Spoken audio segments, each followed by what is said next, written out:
none se kuki ushaka ko duhoberana cyane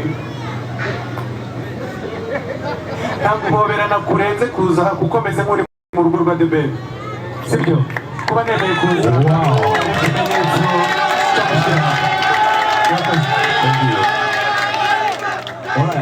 So my questions, Margaret Fadier, what do you want to know? Microphone. Now I need to pass. I'm a cobra. I'm a tabu. Thank you.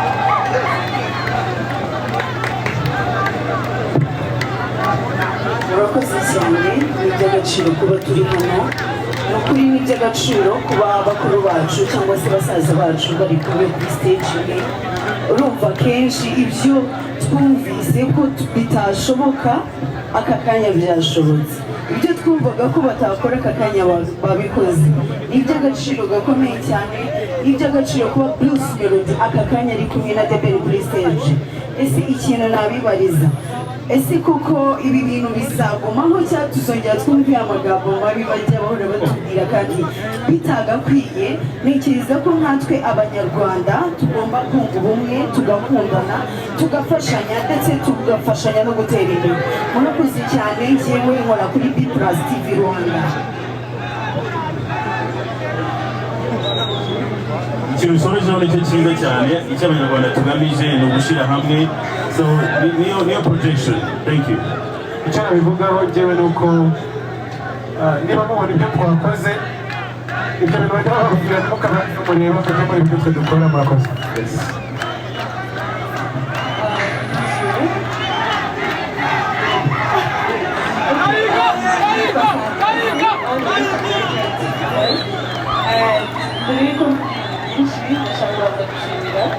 and I just want to let my feelings out.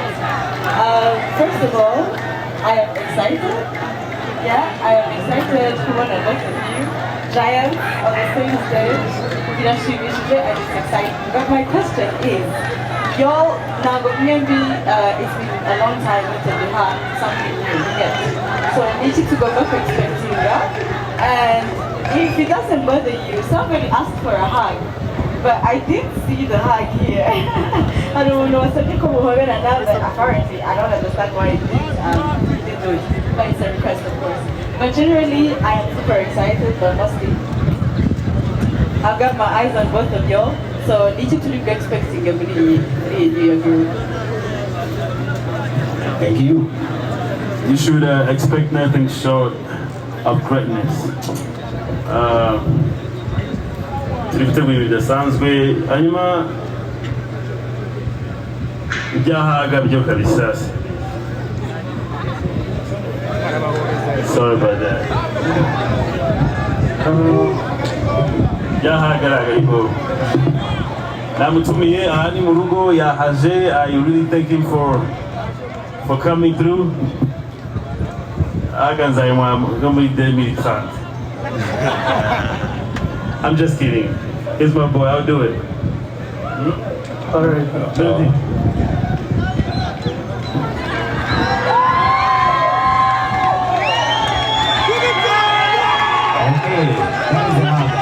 I think we are done with the questions of Hannah. Okay, next up. abatarangiza ahubwo yarabashije icyo bashobora kwexpectinga mu gihe kitarenze iminsi 3 ndabasorera indirimbo yitwa Munyakazi kugira ngo nidura ku itariki ya mbere muzasobanukirwe neza iryo zina ryavuye mu gihe kitarenze iminsi 5 ndabasorera indirimbo yitwa Indabo Zanjye.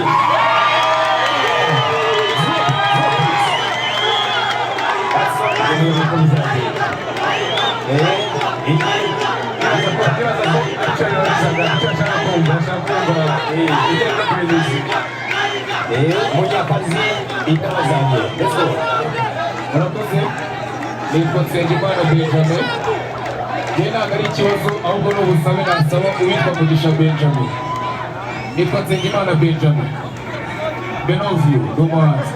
So ikintu nabashaka gusaba ni umwe mu bantu bagerageje gukora stage nziza amahirwe make nari nabonye, ariko kuri uyu mwanya nageze kumugenera ubutumwa sinzi niba bwaramugezeho, musaba icyitwa stage rwose bwana.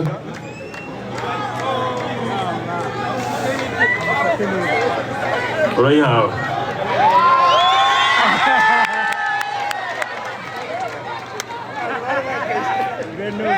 Okay. So, ngira ngo reka dusoreze ku bibazo bikeya nyamuneka, turimo gucunganwa n'ikirere kugira ngo tutagira ikibazo cy'imvura. Murakoze. Nitwa Emi Nyawe, nkorera kuri Emi Nyawe Empire. Reka nshimire The Ben, nshimire Bruce Melody n'abahanzi beza, ariko mfite ikibazo ngende bubariza abaturage. Uyu munsi dufite BK Arena yakira 10,000 by'abanyarwanda gusa, kandi hari abaturage bifuza kubabona mwembi muri kuririmba. Ese ndashoboka yuko biramutse bibaye ngombwa ko abaturage bagura amatike menshi twabona 2 days y'igitaramo cyane kugira ngo nabo babashe kwishima? Yego, reba hariya, reba hano. Ikibazo cyiza cyane.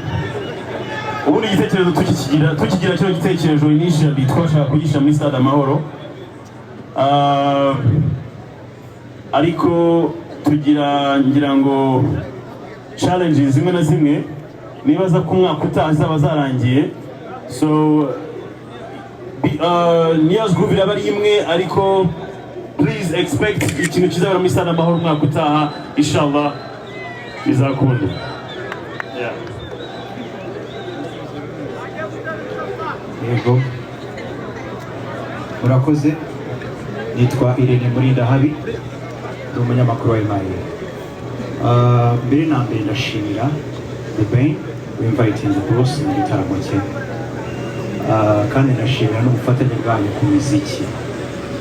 Ubushize ya mpano mwamuhaye platform nziza yamufashije ku bya kariyeri ye, ndananyomoza uwavuze ko ya mpano yaduhombeye, kuko n'umuhanzi mwiza ntabwo yaduhombeye. Bishobotse ndesistinga ku cyo Gisa yasabye ko mwamuha stage, kuko ari gukora kamba kandi mwifuje iterambere rye ku muziki kuri stage mu byo gukora, umuhaye umwanya bya byiza kuri industry. Nyuma y'uko muhoberanye mwakoze n'indirimbo buri wese, twe expecting indirimbo yanyu mwembi cyangwa ntishoboka? Murakoze.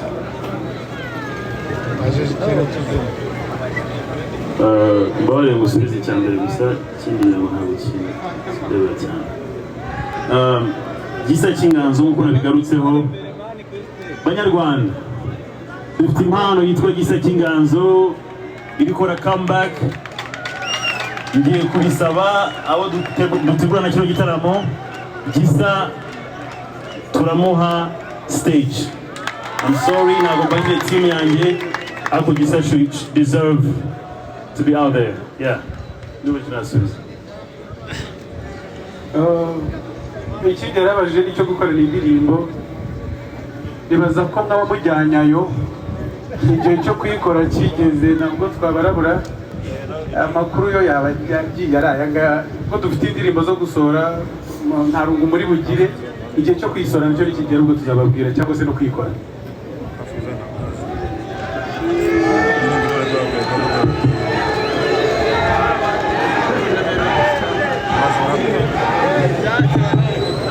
Yes, murakoze cyane. Nitwa Kamarade cyangwa Faxman Original, nkorera kuri TV Rwanda. Ikibazo ndi bubaze ndakibaza Ben, nanakibaze Bruce Melody. Biragaragara ku gutangira k'umuziki wanyu abantu bagiye gufasha cyane, ubwo ndavuga abaraperi.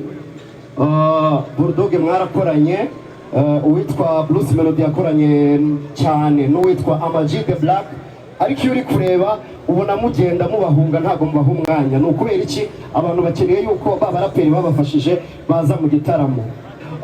Ikindi kintu, kibazo cya nyuma ndi bubaze ndakibaza na mwese uko muri kumwe. Ni ishusho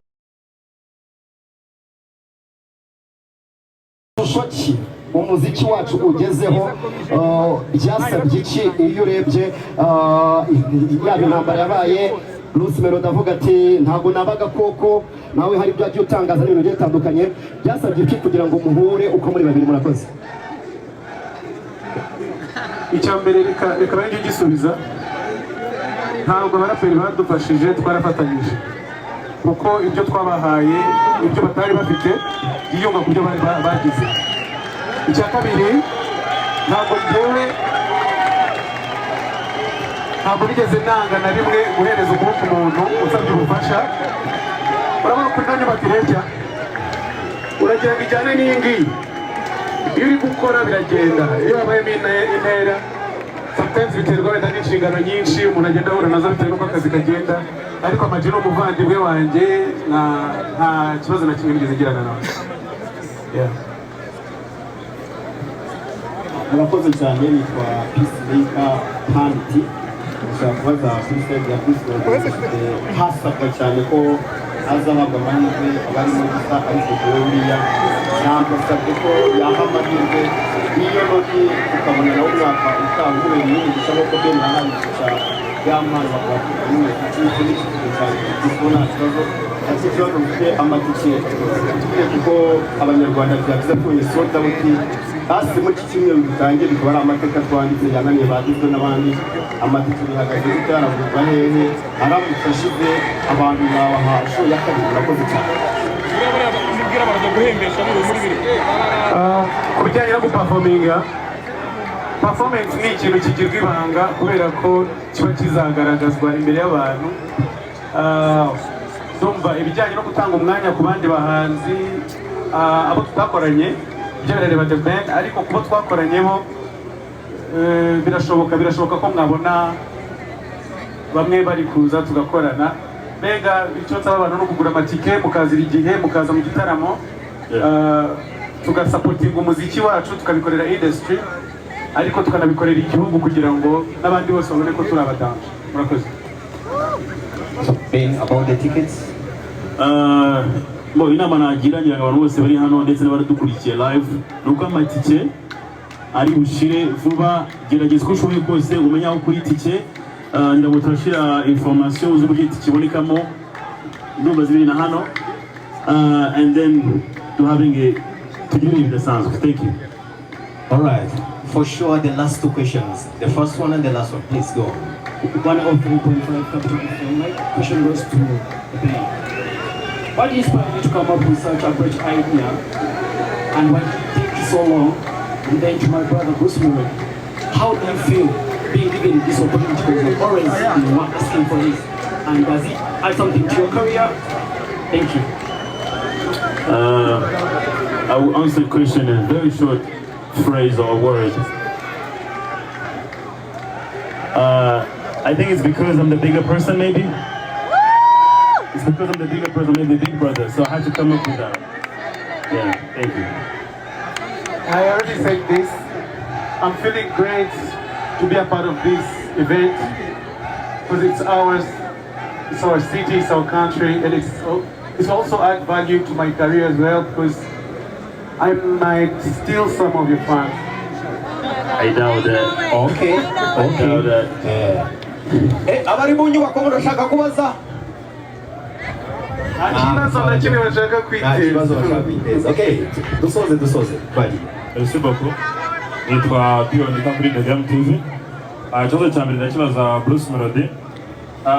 Ya postinze witwa Adesope ari kumwe na Diaspora avuga ku ndirimbo yitwa Repete. Twabonye ukora remix na Rio Road ese wabujyaho no bamahirwe Diaspora. Ikindi ndabaza The Ben. Wiyumva ute iyo abantu nk'abariya bataye n'akazi bakaza hano kugira baze kugushyigikira? Ese thank you. Ndeka nsubiremo rya jambo amakuru y'indirimbo mujyanye ahari, gusa nta gahunda mfite gukora remix y'indirimbo ya Repete, ariko Diaspora ni umuhungu wanjye, ni petit frère, tujya duhuza wenda bibaye na ngombwa twabatamo ikintu gishyashya. Thank you. So please, let's go to the last question before we sign out. Thank you. Murakoze. Bene ntabwo yasubije. Hari icyo atasubije? Ibyumviro n'ibisaza iteka iyo mbonye abantu baje kudushyigikira batugaragariza urukundo bihora ari bishya mu mutima wanjye, ntabwo ushobora kubifata for granted, so ibintu binejeje cyane. Yes, murakoze. Nitwa Ahmed Babou Demana umunyamakuru wa Isibo TV by'umwihariko The Face Live. Nshaka kubaza Bruce na Ben, abantu bashobora gutekereza yuko kuba wagiye muri concert ya Ben ari uko Ben can afford you. Byasabye cyo kugira ngo mukorane. Hari amakuru avuga yuko nyuma ya concert hashobora kuzabaho ibitaramo umwe agakora nk'icyitwa uburetwa kujya mu bitaramo by'ubuntu. Ibi byo murabivuga iki? Twabonye ubusabe bw'abantu batandukanye ntabwo ari abo gusa ni benshi cyane, ariko mboneraho no kuvuga ko I'm very proud y'umuntu witwa Gisa Kinganzo n'urugendo arimo niba ari kugerageza gukora. Gusa sinavuga ngo it's confirmed, dufite abantu kuri list ndetse na Mr. Kagame hari room yuko byashoboka, but I'm very proud of ya Gisa Kinganzo cyane. Yeah, thank you. Okay, Chita. Murakoze, nitwa Jules Niyitegeka nkorera Chita Magic. Ndashaka kubaza ikibazo ariko mbere ko nkibaza batuye ko ikibazo ari kimwe ariko genda banza gushima. Ndagira ngo nsaba abantu bose bari hano dukomera amashyi menshi cyane Bruce Melody and the band. Tubakomera amashyi menshi cyane